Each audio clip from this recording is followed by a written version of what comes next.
ရန်ကုန်မြို့ရဲ့အထင်ကြီးအင်အားပြုဖြစ်တဲ့အပြင်ပြည်လမ်းမကြီးနဲ့အင်အားလမ်းမကြီးအနီးနားမှာရှိတဲ့ဝဲကိုဝဲတင်နဲ့အစင်းမြစ်ကွန်ဒိုတစ်ခုနဲ့အယောင်မိတ်ဆက်ပေးပြစီရှင်။ဖလိုင်မြို့နယ်အေးရကန်အနီးနားမှာရှိပြီးတော့အသစ်ဆက်ဆက်လူမနေရသေးတဲ့မီနီကွန်ဒိုတစ်ခုဖြစ်တဲ့အပြင်မြေပိုင်ရှင်ကိုယ်တိုင် developer အနေဖြင့်စိတ်ကြိုက်တည်ဆောက်ထားတာဖြစ်တဲ့အတွက်အဆောက်အုံအခြေသွေးပိုင်းမှာစိတ်ချရပါတယ်ရှင်။ပြည်လမ်းမကြီးနဲ့အင်းစိန်လမ်းမကြီးကိုအလွယ်တကူသွားလာနိုင်တဲ့အချက်ချကောင်းတဲ့နေရာတစ်ခုမှာရှိပြီးတော့အနီးဆက်ဆုံးမှာဆိုလို့ရှိရင်လည်း Lodi Hotel ရှိမယ်၊ဘန်တွေရှိမယ်၊စားတောက်ဆိုင်တွေရှိမယ်၊shopping mall တွေရှိမှာဖြစ်ပြီးတော့ရန်ကုန်မြို့ရဲ့အချက်ချကြတဲ့နေရာတစ်ခုမှာရှိတဲ့မီနီကွန်ဒိုတိုက်ခန်းတစ်ခုပဲဖြစ်ပါတယ်ရှင်။ဒါကတော့ living room ဖြစ်ပါတယ်ရှင်။ living room ဟာဆိုလို့ရှိရင်လည်းတော်တော်လေးကျယ်တာတွေ့ရပြီးတော့ဒီ living room နဲ့ veranda ကြားထဲမှာဆိုလို့ရှိရင်လည်း slide door တကားတွေအသုံးပြုပေးထားတယ်။လိုက်ကာတွေပါမယ်။ sofa set တွေဆိုလို့ရှိရင်လည်းအစင်းနဲ့ထားပေးထားမယ်။ aircon တစ်လုံးပါမှာဖြစ်ပြီးတော့ TV စင်တွေကိုဆိုလို့ရှိရင်လည်းပဲတည်တည်ချာချာလေးတက်ဆင်ပေးထားတာတွေ့ရတယ်။ပြီးတဲ့အခါကျတော့ဒီ living room ရဲ့မျက်နှာချက်တွေကိုဆိုလို့ရှိရင်လည်းပဲ decoration နဲ့ lighting တွေကိုလည်းတည်တည်ချာချာလေးတက်ဆင်ပေးထားတာတွေ့ရပါတယ်ရှင်။ဒီ mini condo မှာဆိုလို့ရှိရင်တော့ master bedroom 2 ခန်း single bedroom 1 ခန်းပါမှာဖြစ်ပြီးတော့ဒီဘက်မှာဆိုလို့ရှိရင်တော့ master bedroom 1 ခန်းရှိပါတယ်ရှင်။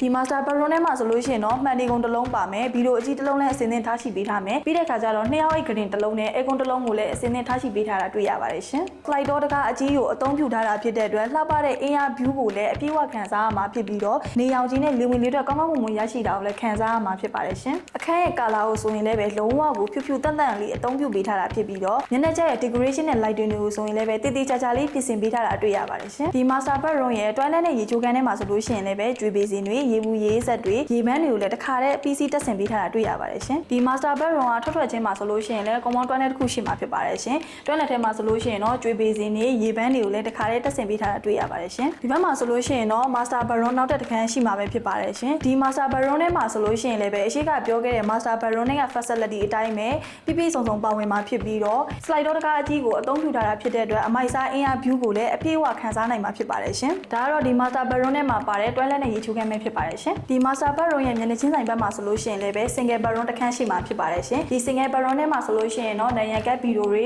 decoration တွေ light တွေကိုလည်းတည်တည်ချာချာလေးပြင်ဆင်ပေးထားတာတွေ့ရပါတယ်ရှင်ပြီးတဲ့အခါကျတော့ဒီ mini condo ရဲ့ကျင်းကင်းတွေဟာဆိုလို့ရှိရင်လည်းပဲကျုံးပါကေအကောင်စားတွေကိုလည်းအပြည့်ခင်းချင်းပေးထားတာတွေ့ရပါတယ်ရှင်ဒီ living room ရဲ့မျက်နှာချင်းဆိုင်ဘက်မှာဆိုလို့ရှိရင်လည်းပဲ kitchen room တစ်ခုရှိမှာဖြစ်ပါတယ်ရှင်ဒီ kitchen room ရဲ့တကားတွေဆိုလို့ရှိရင်လည်းပဲ slide door တကားတွေအသုံးပြုပေးထားတယ်ပြီးတဲ့အခါကျတော့ gas မီးဖိုတွေမီးဖိုတင် cabinet တွေ basin တွေနံရံကပ်စင်တွေကိုလည်းပဲတခါတည်းထည့်သွင်းထားတာဖြစ်ပြီးတော့